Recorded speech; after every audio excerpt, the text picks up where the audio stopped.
My husband's sister spent a year pretending to like me just to frame me for cheating. My sister-in-law and I have never gotten along, and it started the very first time we met.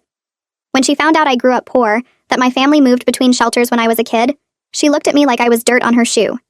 She told me I should be grateful her brother even looked my way, because women like me don't end up with men like him. I wanted to say something back, but I've never been good at confrontation, so I swallowed it and moved on. That was my first mistake. Every family gathering after that, she found ways to remind me where I came from. She made comments about my clothes, my job, my parents. The worst was when she said my parents clearly didn't try hard enough at life, and that's why they ended up homeless. That one broke me. My parents sacrificed everything for me and gave me every opportunity they could. Hearing her dismiss them made something snap. We got into a screaming match at a family barbecue, and I left in tears. After that, I told my husband I was done. I couldn't be around her anymore. He understood and told me things about his sister I hadn't known. How she always looked down on anyone she considered beneath her. How she flaunted their family's money like it made her superior. Their parents enabled it, and my husband had distanced himself years ago because of it. When we got engaged, we decided not to invite her to our wedding. His family lost their minds. There were phone calls, accusations, guilt trips. Some relatives stopped speaking to him entirely, but he stood by me and we got married without her there. For 2 years, we had no contact with her. Then about a year ago, she reached out. She texted my husband saying she missed him, that she was sorry for how she treated me, and wanted to make things right. He showed me the message and asked what I wanted to do. I thought about it for a week and told him to give her one more chance. She asked to meet for coffee to apologize in person. I pushed it off for a month, but when we finally met, she seemed genuine.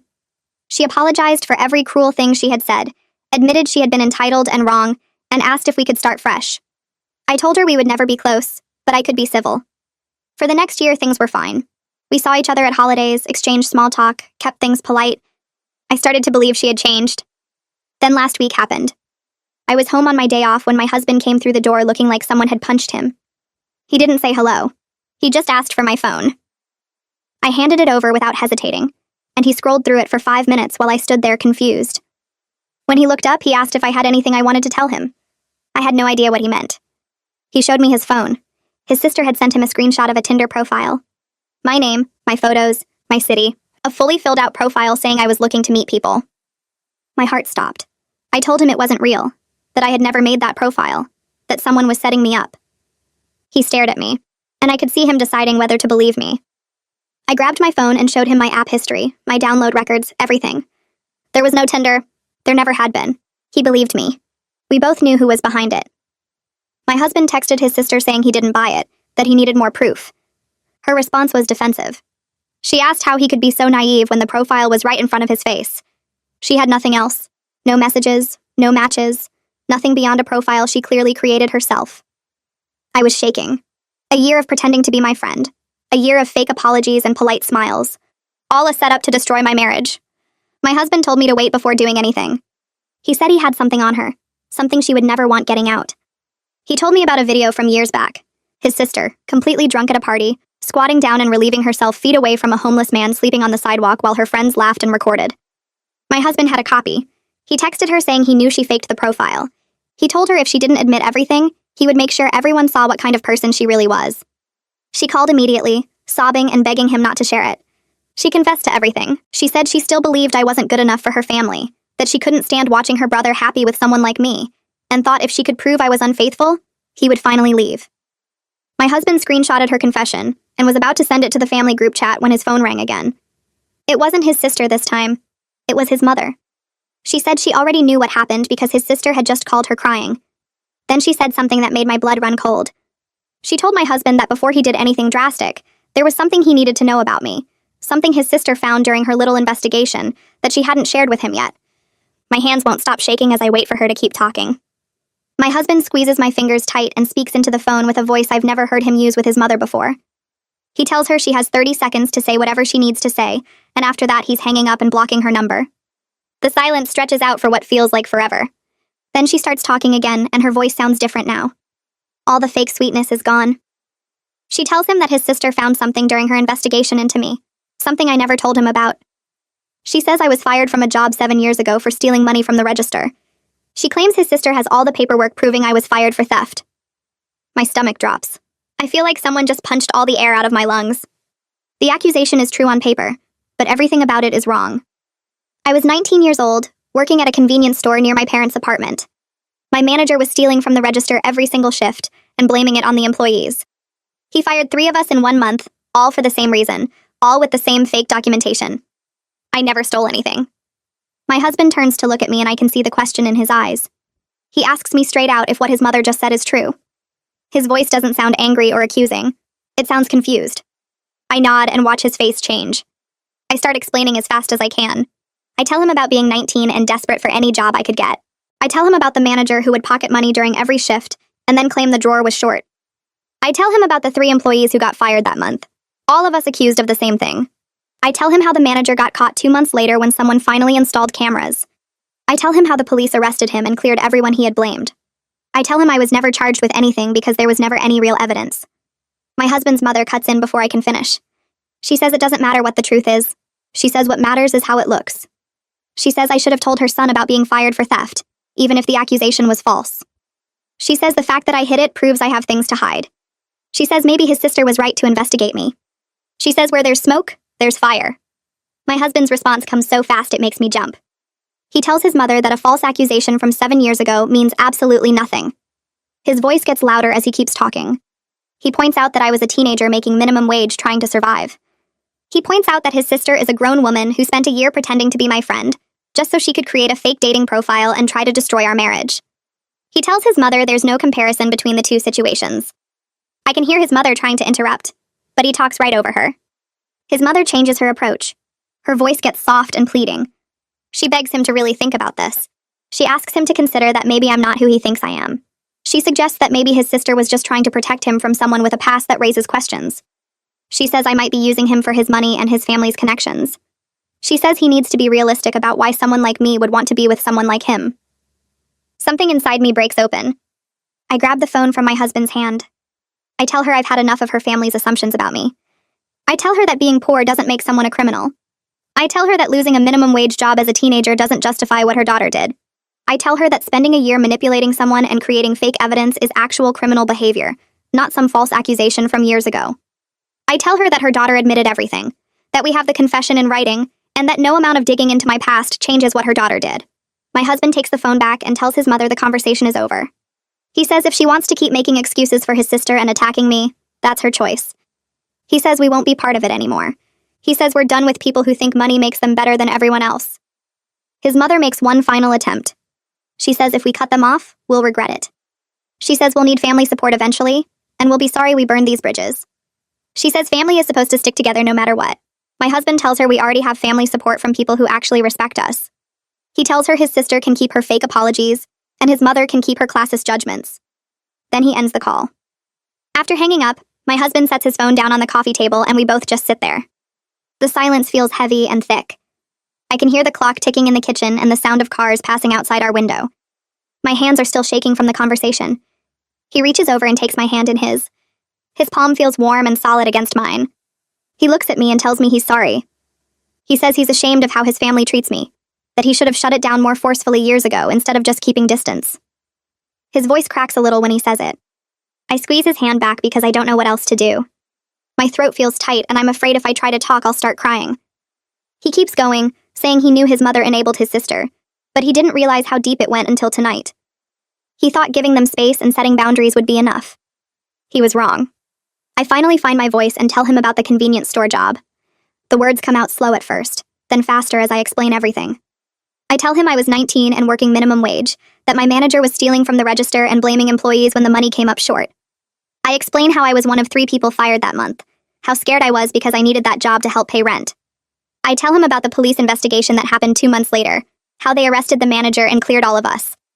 I explain that even though I was cleared, even though I never stole anything, the experience made me feel dirty and ashamed for years. I felt like I had to prove I wasn't a thief every single day at every job after that. I never brought it up because it embarrassed me, because I worried people would judge me for it even though I didn't do anything wrong. My husband listens without interrupting. When I finish, he pulls out his phone and starts searching. His fingers move fast across the screen. He finds old news articles about the manager's arrest within minutes. There are 3 different articles from the local paper covering the investigation and the charges. He screenshots each one, then shows me the screen. The articles mention that several employees were wrongfully terminated and later cleared of any wrongdoing. He says we need documentation of the truth, not just his sister's twisted version of events. He keeps scrolling and finds the manager's court records showing he pleaded guilty to theft and fraud. He screenshots those too. I watch him work and feel something loosen in my chest. Having proof feels important even though I know the truth. He asks for the exact dates I worked there and I give him the information from memory. He makes notes in his phone about everything. We spend the next hour trying to reach the tech person who helped us with the fake Tinder profile. My husband calls twice, but it goes to voicemail. He leaves a detailed message explaining what his mother said about the employment records and asking if there's any way to track how his sister got that information. He texts the same information in case the call doesn't go through clearly. While we wait for a call back, he searches online for information about employment records and privacy laws. He reads parts out loud to me. Most sites say that old employment records aren't supposed to be accessible to random people without permission. The information is protected by privacy laws in most states. He wonders out loud if his sister paid for a background check service, or somehow convinced someone at the old company to share my file. He says either way it might be illegal depending on how she got the records. I feel sick thinking about her digging through my past like that. The tech person calls back around 9 at night. My husband puts the phone on speaker so I can hear. He explains the new accusation and asks about tracking where his sister got my employment information. The tech person asks a bunch of questions about what exactly my mother-in-law said and what details his sister supposedly has. My husband tells him everything he can remember from the call. The tech person goes quiet for a minute, then explains that employment records from 7 years ago wouldn't be in any public database. He says his sister either paid for a premium background check service that pulls from private databases, or she somehow got someone at my old company to give her information directly. He explains that both options could be illegal depending on the methods used and what information she obtained. Background check services have strict rules about who can request reports and for what purposes. Personal vendettas don't qualify as legitimate reasons. If she lied about her purpose or identity to get the report, that's fraud. If she convinced someone at the company to share my file, that person violated privacy policies and possibly broke laws. The tech person says he can try to find out which background check services were used if we can get access to her computer or phone records. Otherwise, it will be hard to prove. Something clicks in my brain while we're talking. I suddenly remember the coffee meetings with his sister during our supposed reconciliation. She asked me questions about my life that seemed innocent at the time. She wanted to know about my first jobs and early work experiences. She acted interested and supportive, like she was trying to understand me better. One time she specifically asked about the hardest job I ever had and whether I'd ever had conflicts with bosses or coworkers. I thought she was just making conversation and trying to bond. Now I realize she was fishing for information to use against me. She was building her case while pretending to care about getting to know me better. Every smile was fake. Every question had a purpose. I tell my husband this and watch his expression change. His jaw tightens and his eyes go dark. He puts the pieces together out loud. His sister spent an entire year playing a long game. The fake Tinder profile wasn't some spontaneous act of jealousy or a moment of bad judgment. It was the end result of months of planning and information gathering. She pretended to reconcile so she could get close enough to collect ammunition. She asked careful questions and took mental notes. She probably started researching me the moment we agreed to give her another chance. The profile was supposed to be her proof, her smoking gun that would make him leave me. When that didn't work because we caught it too fast, she had the employment thing ready as backup. She planned for multiple angles of attack. My husband's hands curl into fists on his lap. He thanks the tech person and ends the call. The next morning, I wake up early and call my best friend from childhood. Her name is Jolene, and she's known me since we were 12. She answers on the third ring, sounding sleepy. I apologize for calling before 8, but tell her I need to talk. She hears something in my voice and tells me to hold on while she makes coffee. I hear her moving around her apartment, the sound of water running and a coffee maker starting. When she comes back on the line, I explain everything that happened. I tell her about the fake profile, the confession, the phone call from my mother-in-law about the convenience store job. She gets quiet while I talk. When I finish, she's furious. She says words I won't repeat here about my sister-in-law. She immediately offers to write a statement about what really happened back then. I'd almost forgotten that Jolene worked at the same store. She was one of the other employees who got fired that month. We were both 19 and scared and confused about why we were being blamed for missing money. She remembers everything clearly. She tells me she still has documentation from when we were both cleared, including a letter from the district attorney's office explaining the manager's arrest and confirming we had nothing to do with the thefts. She kept it all these years in case she ever needed proof for future job applications. She says she'll scan everything and email it to me today. She also offers to write down her memories of what happened and sign it. She wants to help however she can. Hearing her voice and her immediate support makes me want to cry. She tells me I deserve better than how his family treats me. She reminds me that I've worked hard for everything I have, and nobody gets to make me feel small because of where I started. After we hang up, my husband suggests we contact someone he knows who's an attorney. His name is Russell Zimmerman, and he's a family friend who helped my husband with some contract issues at work last year. My husband wants legal advice about our options. He wants to know if his sister's actions count as harassment or defamation under the law. He wants to know if obtaining my employment records illegally gives us grounds for legal action. He picks up his phone and sends Russell a text, asking if he has time to talk about a family situation that might need legal guidance. Russell responds within 10 minutes saying he can meet us this afternoon at his office. My husband confirms the time and writes down the address. We spend the rest of the morning gathering all our documentation. We print the screenshots of his sister's confession. We save the fake Tinder profile images. We organize the news articles about the convenience store manager. We wait for Jolene's email with her documents. Everything feels like it's building towards something bigger, and I don't know if I'm ready for it. Jolene's email arrives around noon with everything she promised. She scanned the letter from the district attorney's office, the one that cleared both of us after the manager got arrested. She also wrote out her own statement about what happened, how the manager was taking money for weeks, and blaming different employees each time. She signed it and dated it. I save everything to a folder on my computer and feel some of the weight lift off my chest. Having proof matters. Having someone who remembers the truth matters even more. Russell's office sits in a newer building downtown with glass doors and polished floors. We arrive 15 minutes early and wait in the lobby until his assistant calls us back. Russell stands when we enter, shakes both our hands, and gestures to the chairs across from his desk. He looks about 50 with gray at his temples and wireframe glasses. My husband starts explaining everything while I sit there trying not to fidget. He tells Russell about the fake Tinder profile, shows him the screenshots of his sister's confession, explains about the old job firing and how his mother tried to use it against me. Russell listens without interrupting, his face getting more serious as the story unfolds. When my husband finishes, Russell leans back in his chair and asks to see all the documentation. We hand over our phones and he scrolls through everything slowly, zooming in on certain parts, reading the confession multiple times. He pulls up the news articles about the convenience store manager on his own computer and reads those too. After about 10 minutes of silence, he sets our phones down and looks at both of us. Russell explains that what his sister did could count as identity theft because she created a profile using my name and photos without permission. The harassment part is clear too, since she spent a year pretending to be my friend just to set me up. He says the fake profile combined with her confession shows she planned this for months, which makes it worse in legal terms.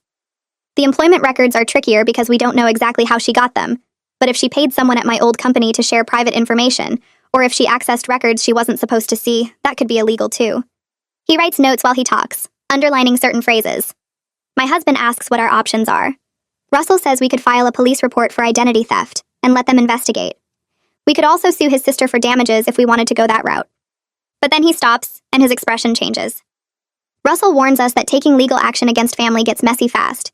He says even if we have a strong case, it will take months and cost money and drain us emotionally.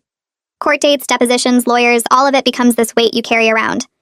He suggests we try setting clear boundaries first, and keep legal action as a backup plan if she doesn't stop. He says sometimes just knowing you could take legal steps is enough to make someone back off. My husband asks what kind of boundaries he means. Russell suggests a cease and desist letter that spells out exactly what she did and tells her to leave us alone completely. He says he can write it in legal language that makes it clear we're serious and that we know what crimes she might have committed. That way, if she keeps harassing us, we have documentation showing we warned her first. My husband thinks about this for a minute, then asks Russell to draft the letter. He wants it to list everything his sister did wrong and explain what could happen legally if she continues. Russell agrees and says he'll have it ready in a few days. He'll send it certified mail so we have proof she received it. He also suggests we document everything from this point forward. Save any texts, emails, or social media messages. Keep a log of any contact attempts. If this ends up in court later, having a clear record of her behavior will help our case. We thank him and schedule a follow-up appointment for next week. Walking out of his office, I feel like we actually have a plan instead of just reacting to whatever his family throws at us next. That evening, my husband sits on the couch with his phone in his hand for almost 20 minutes. He keeps opening the family group chat, then closing it again. I sit next to him and wait. Finally, he takes a deep breath and sends the screenshot of his sister's confession. He types out a message explaining that she admitted to making the fake Tinder profile, that her accusations about my job are based on something from 7 years ago that was proven false. When my manager got arrested for theft, and that we need space from family contact for a while. He hits send and puts his phone face down on the coffee table. We both stare at it like it might explode. The responses start coming in less than 5 minutes later. His phone buzzes constantly. I watch the screen light up over and over. Some messages are short, just question marks or confused emojis. Others are longer. His cousin sends 3 messages saying she can't believe his sister would do something like this. His uncle asks if we're sure about what happened. Another cousin takes his sister's side and says there must be more to the story. Someone suggests we all just sit down and talk it out like adults. The messages keep coming and my husband doesn't respond to any of them. He just watches them pile up. His father sends a private message that pops up as a separate notification. My husband opens it and reads it out loud. Corbin says he's disappointed in what his daughter did. He admits he knew she had issues with jealousy, but never thought she would plan something this cruel and calculated. He says he doesn't know what to say except that he's sorry, and he understands if we need time away from the family. My husband types back a simple thank you and nothing else. His mother floods the group chat with messages defending his sister. She says everyone needs to calm down and stop overreacting. She claims his sister was just worried about her brother's marriage and made some bad choices, but that doesn't make her a terrible person. She says families work through problems. They don't air them out in group chats for everyone to judge. She types in all caps that people need to stop attacking her daughter. My husband reads each message as it comes in, and his jaw gets tighter. He finally responds in the group chat. He writes that making a fake dating profile and spending 12 months manipulating someone isn't a bad choice or a mistake. He calls it deliberate emotional abuse. He says he's disappointed his mother cares more about protecting his sister than admitting what she did was wrong. He types that his sister confessed to everything and there's no other side to the story. Then he mutes the group chat notifications because his phone won't stop buzzing. Private messages start coming in from other relatives. His aunt sends a long text saying she's always known his sister was spoiled and that his mother enabled her behavior for years. She shares a story about how his sister once got a coworker fired because the woman didn't compliment her outfit. She says his sister has a pattern of going after people she thinks are beneath her or threatening to her somehow. She tells us she supports whatever we decide to do. 2 more cousins send similar messages. One admits he stopped bringing his girlfriend to family events because his sister made rude comments about her weight. Another says his sister once told her she dressed like she shopped at thrift stores and should try harder if she wanted to fit in with the family. Reading these messages makes me realize his sister's cruelty wasn't personal to me. It's just who she is to anyone she decides isn't good enough. My phone buzzes on the kitchen counter later that night, and I pick it up to see a wall of text from Valentina. The message goes on for paragraphs, switching between saying she's sorry and explaining why she did what she did. She writes that she was trying to protect her brother from making a mistake. She claims she really believed I was hiding something from him. She says she never meant for things to go this far, and that she just wanted him to see the truth about me before it was too late. The apology parts sound rehearsed, like she copied them from somewhere. The justification parts sound more like her real voice. She ends by asking if we can please talk this through as a family. I show my husband the message without saying anything. He reads it twice and shakes his head. We sit at the kitchen table for a while discussing what to do. Part of me wants to respond and tell her exactly what I think of her fake apology. Part of me wants to block her number and never hear from her again. My husband suggests we don't engage with her at all. He says responding will just give her an opening to keep pushing. We decide to let Russell handle everything from now on. My husband calls Russell the next morning and explains about Valentina's text message. Russell says he'll draft a formal cease and desist letter and send it certified mail so there's proof she received it. He tells us the letter will make it clear that all future communication needs to go through him as our legal representative. Russell asks if we want to include anything about potential legal action if she continues. My husband says yes. He wants Valentina to understand there will be real consequences if she doesn't stop. Russell says he'll have the letter ready by the end of the week. 2 days pass quietly. My husband and I try to focus on normal life, but the tension sits heavy in our house. We both know his family won't just let this go. On Thursday afternoon, I'm working from home when I hear a car door slam outside. I look out the front window and see Francine walking up our driveway. My stomach drops. I call for my husband, who's in the other room. He comes to the window and his whole body tenses when he sees his mother. The doorbell rings 3 times in quick succession. My husband walks to the door but doesn't open it. He calls through the wood asking what she wants. Francine's voice is muffled but loud. She says she needs to talk to us right now. My husband tells her we're not ready for a conversation and asks her to leave. She refuses. Her voice gets louder and I can hear her starting to cry. She says she's not leaving until we talk to her. My husband looks back at me and I can see him weighing his options. He tells me to stay inside and opens the door just enough to step out onto the porch, pulling it shut behind him. I move to the living room window where I can see them better. Francine is already grabbing at my husband's arm. Her face is red and tears are running down her cheeks. I can't hear everything they're saying, but I catch pieces. Francine keeps saying something about forgiveness and family. My husband has his arms crossed and he's shaking his head.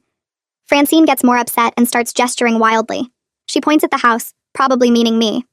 My husband steps back and holds up one hand like he's trying to get her to calm down. The conversation goes on for several minutes. Francine shifts between crying and talking rapidly. At one point, she grabs both of my husband's hands and I can see her begging. He pulls his hands away gently but firmly. She wipes her face and tries again. She's saying something over and over. My husband's posture stays rigid. He's not giving in to whatever she's asking. My husband starts talking more and Francine's expression changes from pleading to defensive. Her mouth opens like she's shocked by what he's saying. She tries to interrupt, but he keeps going. His hands move as he talks, emphasizing his points. Francine's tears stop and now she looks angry. She says something back and my husband's jaw clenches. I can see him getting more upset. Whatever she just said made things worse. He points toward her car. She doesn't move. He points again, more firmly this time. Francine crosses her arms and plants her feet. They're both standing stiffly now, neither one backing down. Francine starts talking again and my husband cuts her off immediately. His hand comes up in a stop gesture. She tries to keep going, but he talks over her. Even from inside, I can tell his voice is getting louder.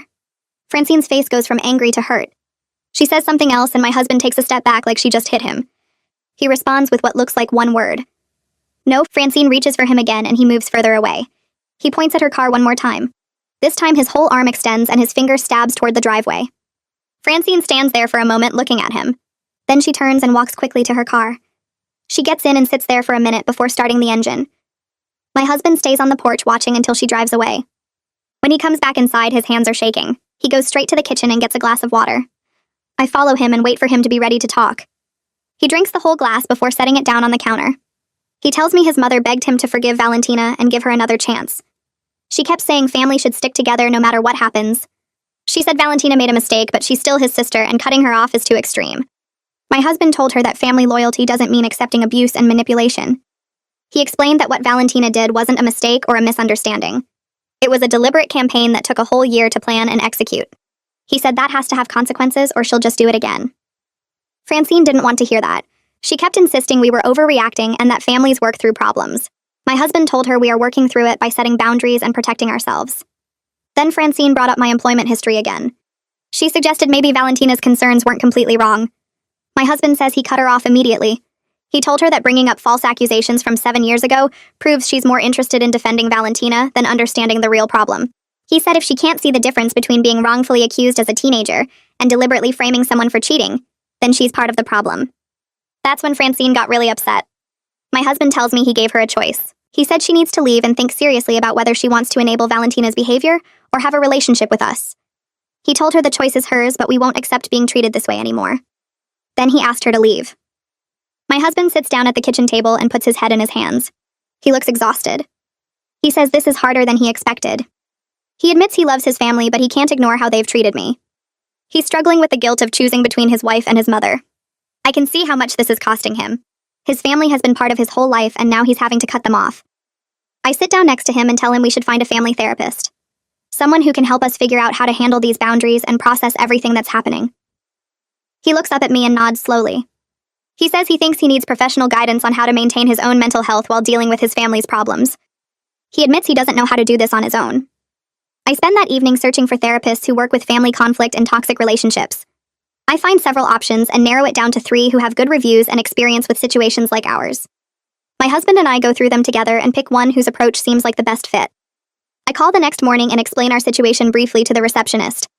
She gets us an appointment for the following week. The days leading up to the appointment feel long. My husband is quieter than usual. He's processing everything and I give him space to do that. We don't hear from Francine or Valentina. The family group chat stays quiet. Russell calls to confirm the cease and desist letter was delivered and signed for. He says if Valentina contacts us again after receiving it, we have grounds for a restraining order. The day of our first therapy session arrives. We drive to the office in silence. The waiting room is small and calm with soft lighting. The therapist comes out to get us right on time. She's middle-aged with kind eyes and a warm smile. She leads us to her office and we sit on a comfortable couch while she takes a chair across from us. She asks us to tell her what brought us in. My husband and I take turns laying out the whole situation. The years of Valentina's cruelty, the fake reconciliation, the Tinder profile, the confession, Francine's phone call and the accusations about my past, the family group chat explosion, Francine showing up at our house. All of it comes pouring out. The therapist listens carefully and takes notes. She asks clarifying questions but mostly just lets us talk. When we finish, she sits back and looks at us thoughtfully. She says she can already see some patterns forming that we might not have fully recognized yet. She asks if we're ready to explore those patterns, and we both say yes. She starts by talking about family systems and how they work when one person gets all the blame while another person gets away with everything. The therapist uses words like scapegoat and golden child, explaining that these roles get assigned early and stick around because they serve a purpose for the family. She says I became the scapegoat the moment I entered this family because I was different, because I came from poverty, because I represented something that threatened their sense of superiority. The therapist looks directly at my husband and tells him that his mother's enabling isn't really about protecting Valentina. It's about keeping the whole system running smoothly, maintaining a structure where certain people can be treated badly, as long as they're the right targets. She says Francine needs someone to look down on just as much as Valentina does, which is why she defended her daughter's actions instead of calling them what they were. Now, my husband asks if his mother will ever change, and the therapist pauses before answering.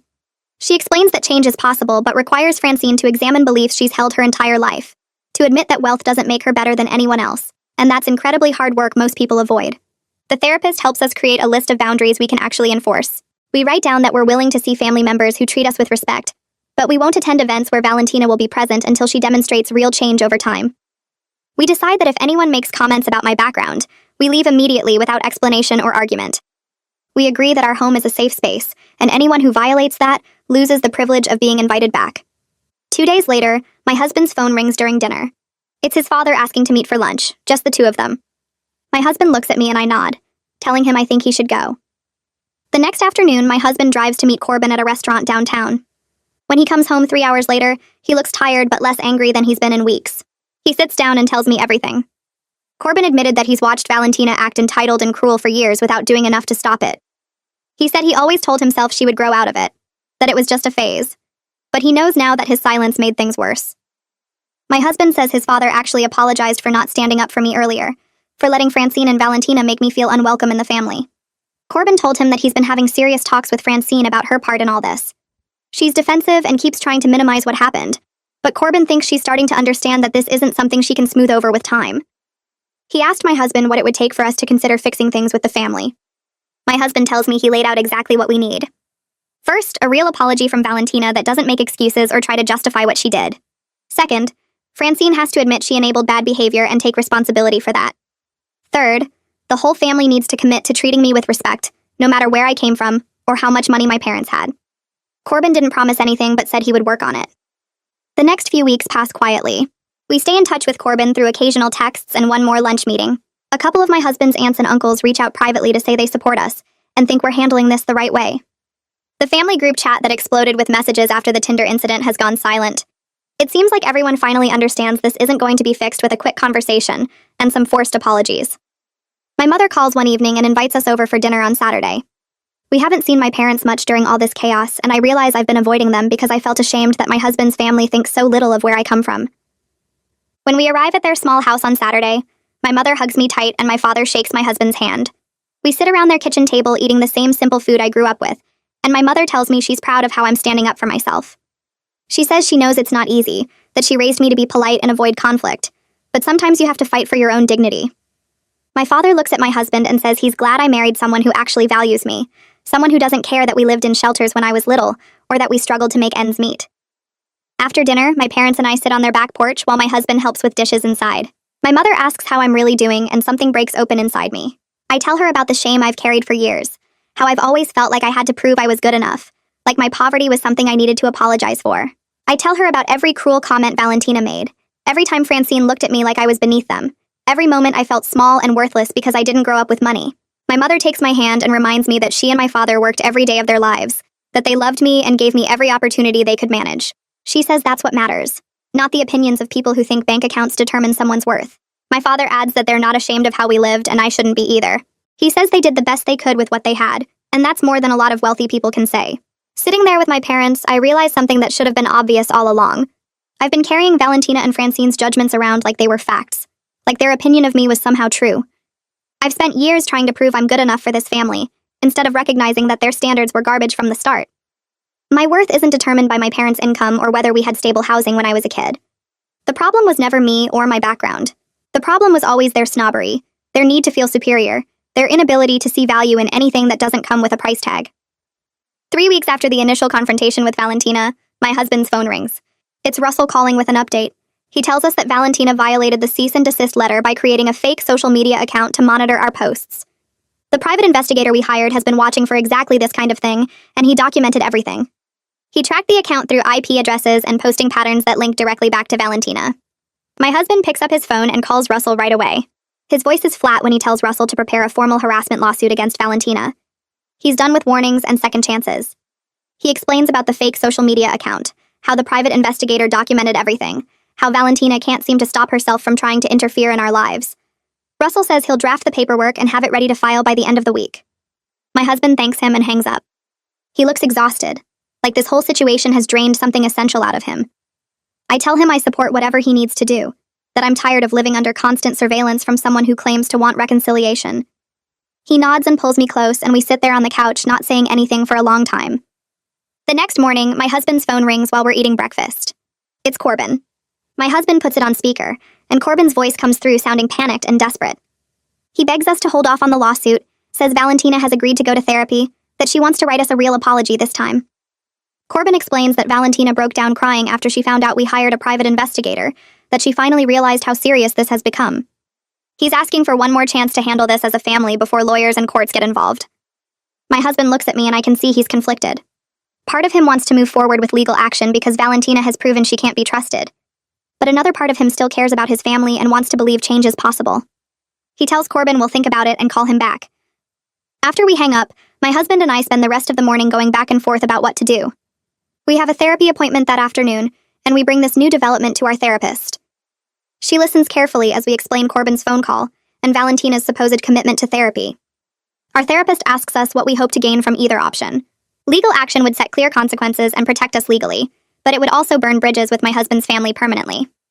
Giving Valentina another chance might allow for actual healing, but it also risks being manipulated again if she's not genuine. Our therapist helps us see that we're not choosing between right and wrong, but between two different kinds of risk. She suggests we give Valentina a specific time frame with clear conditions. 2 weeks to start therapy and provide a written apology. If she follows through, we can consider what comes next. If she doesn't, we move forward with the lawsuit without guilt. My husband and I agree this feels like a middle path that protects us while leaving room for possible reconciliation. 10 days go by and I check the mail every day expecting nothing. Then a registered letter arrives with Valentina's name in the return address. My hands shake as I sign for it. I wait for my husband to get home from work before opening it.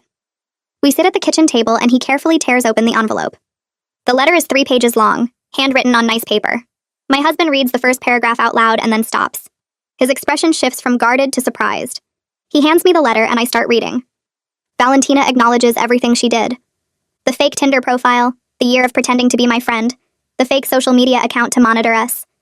She admits she was jealous and insecure, that she couldn't handle seeing her brother happy with someone she considered beneath their family. She takes full responsibility for the harm she caused. She doesn't make excuses or try to shift blame onto anyone else. She says she understands if we never forgive her, but she wanted us to know she's working on herself and recognizes how wrong she was. The second page of the letter goes deeper. Valentina explains that she's been seeing a therapist 3 times a week since our last confrontation. She's been diagnosed with anxiety and something her therapist called an unhealthy attachment to status and wealth. She writes that she saw me as a threat because my presence forced her to look at her own shallow values. When I came into the family without money or connections, it made her question what really mattered. Instead of examining her own beliefs, she tried to push me out so she wouldn't have to face those uncomfortable questions. She admits this sounds like psychology talk, and maybe it is, but her therapist helped her see patterns she'd been blind to her whole life. The way she treats service workers, the way she judges people based on their clothes or cars, the way she uses money as a measure of someone's worth. She says seeing it written out in therapy made her sick to her stomach. The third page reveals even more. Valentina writes about feeling inadequate her whole life despite having everything money could buy. She talks about comparing herself to other wealthy women and always coming up short in her own mind. She admits she projected those feelings of inadequacy onto me because it was easier than dealing with her own issues. She targeted me because she saw me as vulnerable, someone she could push around to make herself feel powerful. She acknowledges this explanation doesn't excuse what she did, but she hopes it helps us understand why she became so fixated on destroying our marriage. She ends the letter by saying she doesn't expect us to respond or accept her apology. She just wanted us to know she's genuinely trying to change and that she's sorry for the pain she caused.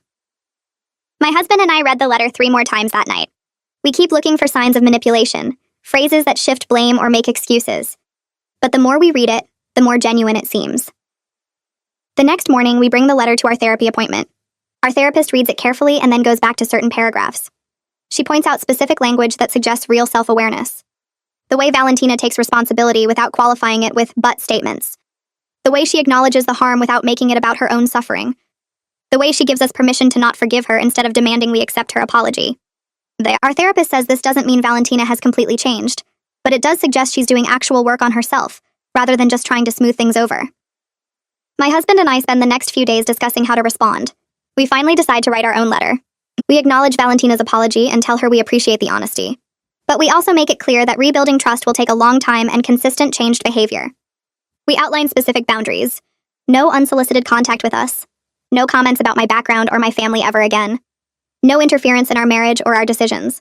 Respect for our relationship and our choices. We tell her that if she can maintain these boundaries and continue working on herself, we're open to slowly rebuilding some kind of family relationship. But if she violates any of these boundaries, we'll move forward with legal action without hesitation. My husband mails the letter and we both feel like we've done what we can do. A week later, another letter arrives. This one is from Francine.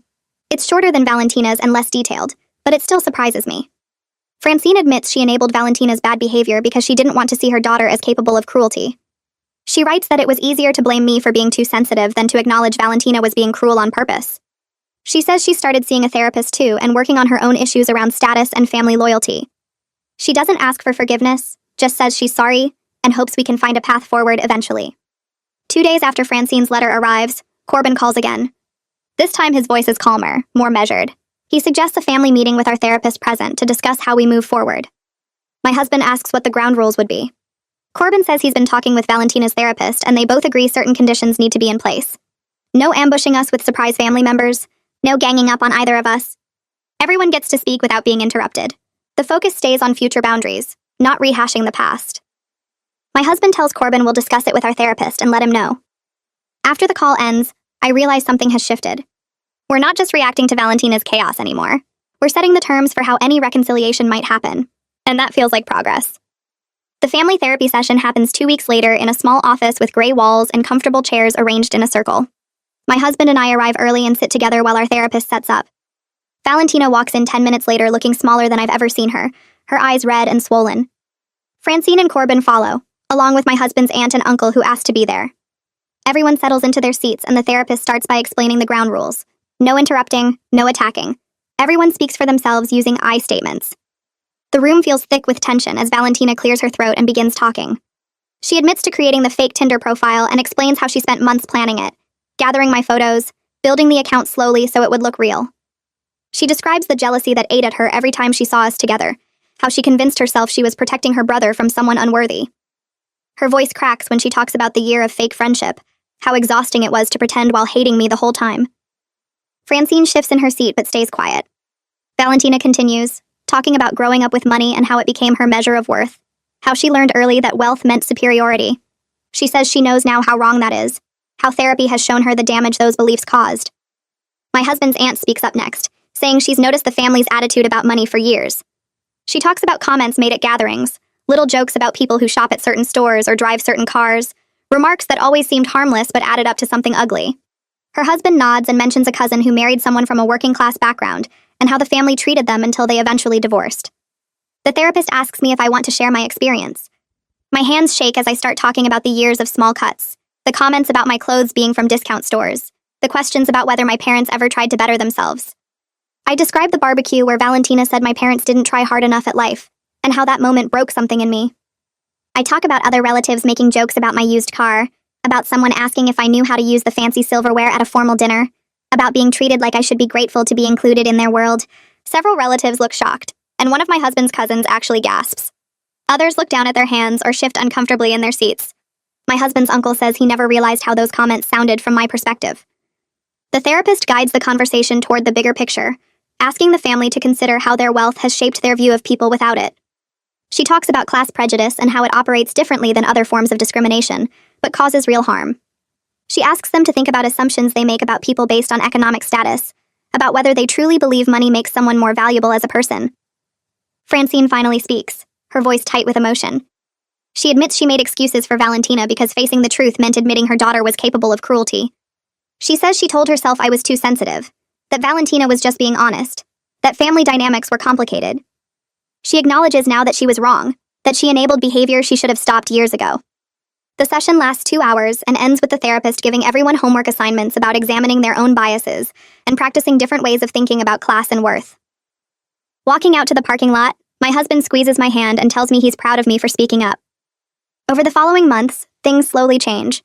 We start attending some family gatherings again with clear boundaries in place about acceptable behavior. Valentina is there sometimes, quieter than before, more careful with her words.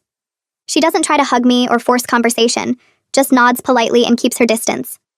At Thanksgiving, she actually compliments my pie without any hint of condescension. Christmas, she asks genuine questions about my job without that familiar edge in her voice. The awkwardness between us remains, but the active hostility is gone. Francine makes different kinds of efforts, inviting me to coffee and asking about my work with what sounds like real interest. She wants to know about my childhood, my parents, what I studied in college. She tells me stories about her own mother who grew up poor during the Depression, how that history got buried under generations of wealth. She's not perfect, and sometimes old patterns slip through, but she catches herself now and apologizes. A year after everything exploded, my husband and I sit on our couch on a quiet Sunday morning drinking coffee and talking about how far we've come. The family relationships aren't perfect and probably never will be, but they're built on honesty now instead of polite silence. I've learned that my worth comes from who I am, not where I started, and that the opinions of people who judge based on bank accounts don't define me. My husband has learned that protecting our marriage sometimes means disappointing his family, that loyalty to me has to come first. We're building our own family culture based on respect and authenticity, choosing to value people for their character instead of their status. That feels like the real victory, not changing his family completely, but refusing to let their old patterns shape our life together.